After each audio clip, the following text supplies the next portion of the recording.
안녕하십니까. 사회조사 분석사의 고병갑입니다. 자, 이번 시간에는 우리가 오리엔테이션 시간으로 두 번째 교과 조사 관리와 자료 처리에 대해서 간략하게 알아보도록 하겠습니다. 자, 조사 관리와 자료 처리에서 첫 번째 나오는 것은 조사 관리이기 때문에 조사를 수행함에 있어서 첫 번째 시작한 것이 자료 수집이 되지 않겠습니까? 그래서 첫 번째 목차는 자료 수집 방법으로 시작이 됩니다. 자료 수집 방법에 가장 일반적이고 보편적으로 쓰이고 있는 것은 우리가 질문지법입니다. 뭐 설문지법, 설문법 이렇게 같이 혼용을 하고 있습니다만 약간의 차이는 있겠지만 그냥 같이 생각하시면 됩니다. 결국에 질문지법이라고 해서는 질문지를 작성해 놓고 질문지에 대하여 기입, 누가 기입에 대해서 자개법, 타개법 이렇게 쓰는데 자기기입법, 응답자가 스스로 기입하는 자기기입법과 아니면 조사자가 대신 기입해주는 타인기입법 이렇게 있습니다만 누가 기입하든지 간에 설문지에 대하여 기본 방식으로 응답을 하여 그 속에서 자료를 수집하는 방법을 질문지법이라고 합니다. 질문지법의 유형에는 구조화된 질문지법과 구조화되지 않은 질문지법, 표준화된 질문지법과 표준화되지 않은 질문지법.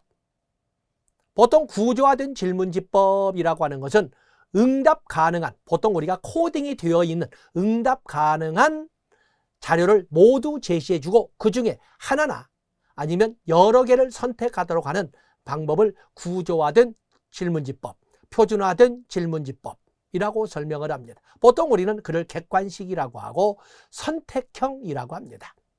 이 선택형에는 구체적으로 둘 중에 하나를 선택하도록 하는 양자택일형이라는 진위형, 아니면 여러 개의 답지를 제시해주고 하나나 여러 개를 선택하더라는 선다형, 그 답지가 4개면 사지선다, 5개면 오지선다형이라고 합니다. 그에 비해서 두 칸으로 나누고 서로 연결되는 것, 관련되는 것을 연결하도록 줄을 긋든 아니면 저항에는 줄을 긋도록 했습니다만 번호를 적어내도록 하는 것은 연결형이라고도 합니다. 이런 것을 우리가 객관식이라고 할 때는 구조형, 구조화된 질문지법이라고 합니다. 그에 비해서 보통 우리가 주관식이라고 하는 것은 구조화되지 않은 질문지법이라고 하는데 거기에는 단답형도 있고 가로치기를 채우는 완성형도 있지만 써서 내는 서술형도 있습니다. 근데 서술형에는 두 가지로 나누어서 있는 그대로만 써내려가더라는 기술하시오라는 서술형이 있는가 하면은 있는 그대로만 써내려가는 것뿐만 아니라 그 주제에 대하여 본인의 생각도 같이 적어내시오라고 하는 설명하시오라고 하는 질문지도 있다는 것을 알아주시면 됩니다. 그 외에도 여러 가지 이런 질문지가 있습니다. 배열형 질문지도 있고 서열형 질문지도 있고 수반형 질문지도 있고 다양한 유형들이 존재한다는 것을 알아주시면 됩니다. 그런가 하면 질문지법을 사용하는, 응용하는 이런 조사법에는 전화조사, 우편조사, 집단조사, 면접조사 등이 있습니다. 우편조사나 집단조사, 우편조사 같은 경우는 설문지를 발송하고 거기에 반송봉투를 동봉해서 설문지를 발송하고 자기기입법으로 자기가 응답자가 스스로 응답하도록 한 다음에 반송하도록 하여 그 반송된 응답지를 가지고 자료를 수집하는 것은 우편조사입니다. 그에 비해서 집단조사라고 하는 것은 조사 대상자들을 한자리에 모아놓고 설문지를 배포한 다음에 그 자리에서 자기기입법으로 응답하도록 하고 그 자리에도 회수해서 그 응답을 가지고 자료를 수집하는 것은 집단조사, 집합조사라고 합니다. 그에 비해서 전화조사라고 하는 것은 조사 대상자들을 표집틀인 전화번호부에서 선정해서 그들에게 전화를 걸어 질문을 하고 질문에 대한 응답을 전화조사원이 기록하는 타인기입법으로 기록해서 자료를 수집하는 것은 전화조사법입니다.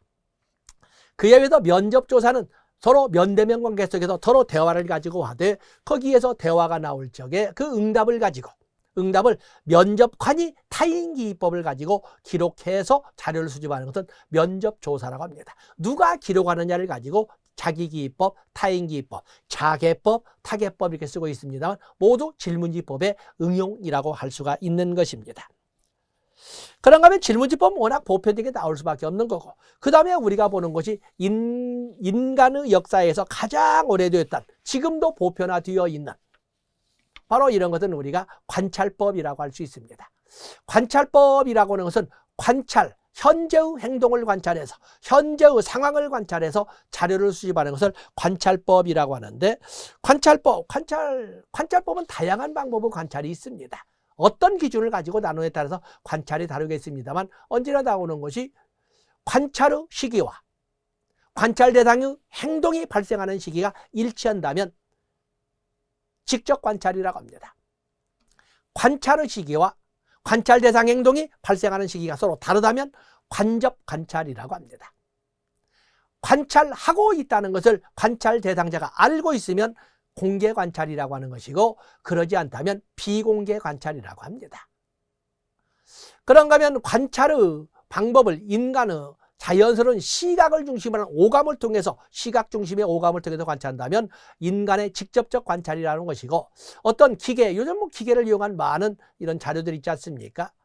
이런 기계를 이용했다면 기계를 이용한 관찰이라고 이렇게 부릅니다.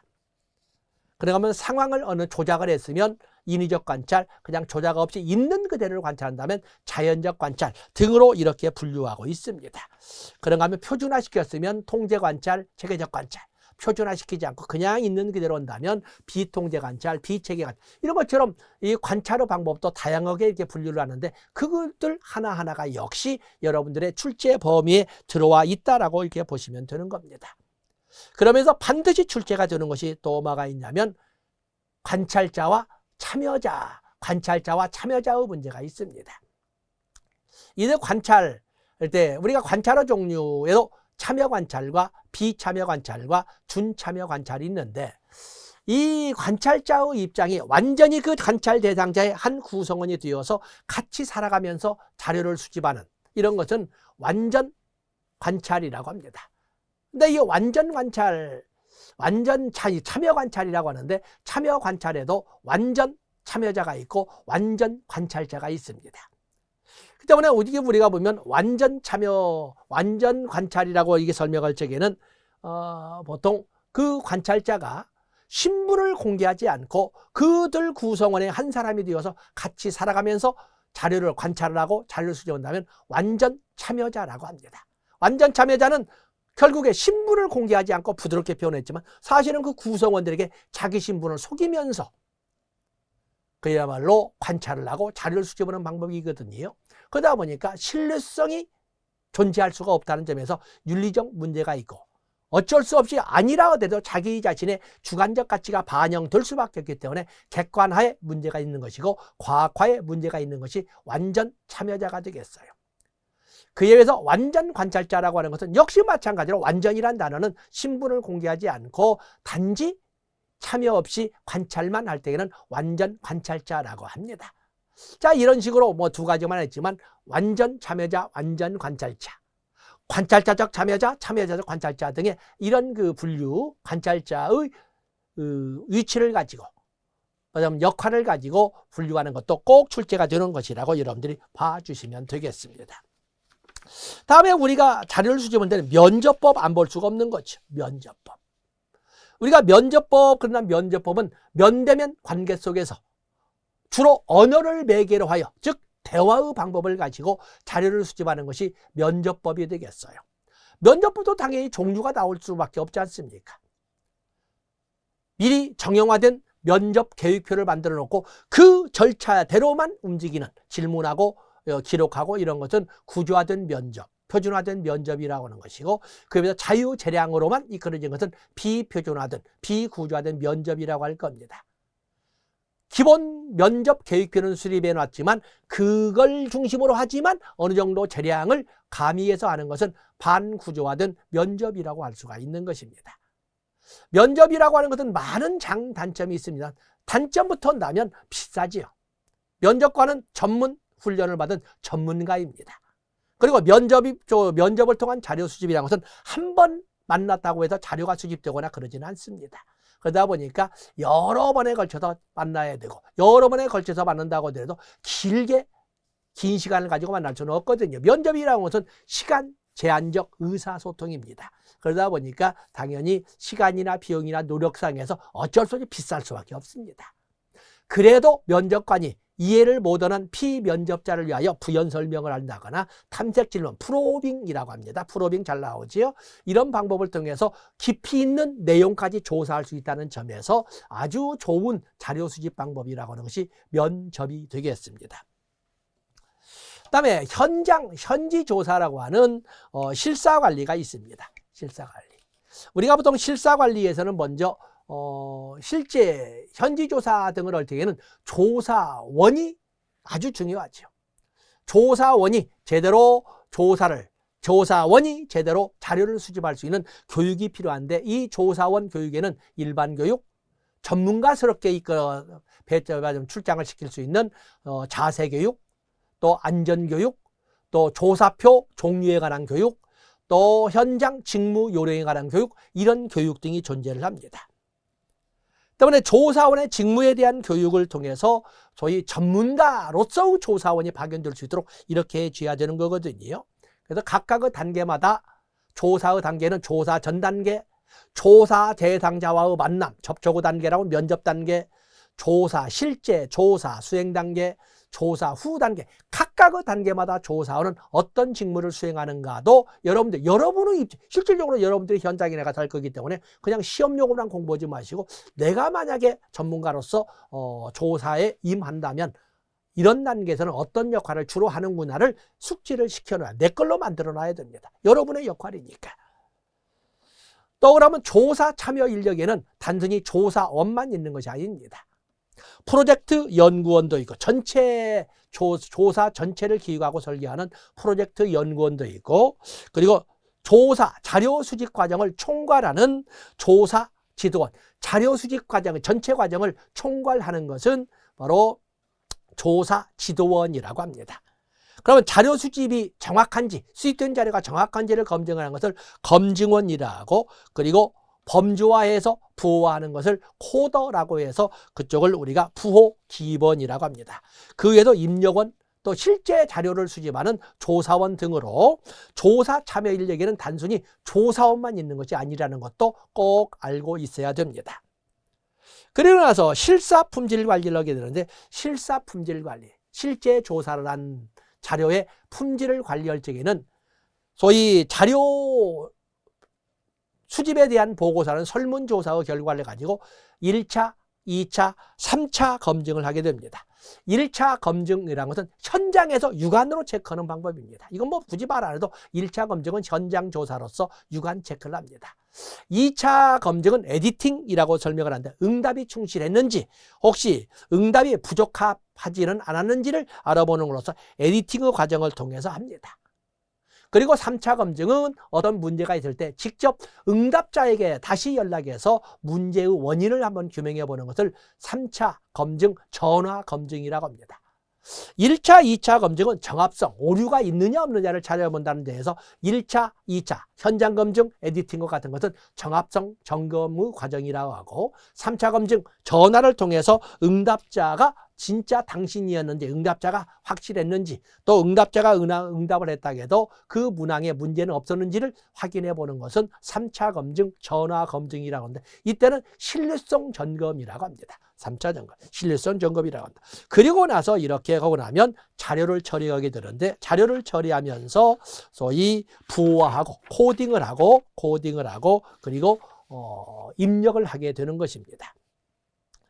또 그런가 하면 우리가 반드시 볼 것은 자료 관리와 처리에서 보는 것이, 2차 자료가 거의 보면은 우리가 직접적으로 조사원이 현장 출장을 가서 자료를 수집하는 1차 자료를 다 쓰는 것 같지만 아니고, 사실은 거의 대부분이 선행연구란 이름으로 2차 자료를 분석합니다. 2차 자료에 대해서 반드시 여러분들이 이해를 하고 있어야 됩니다.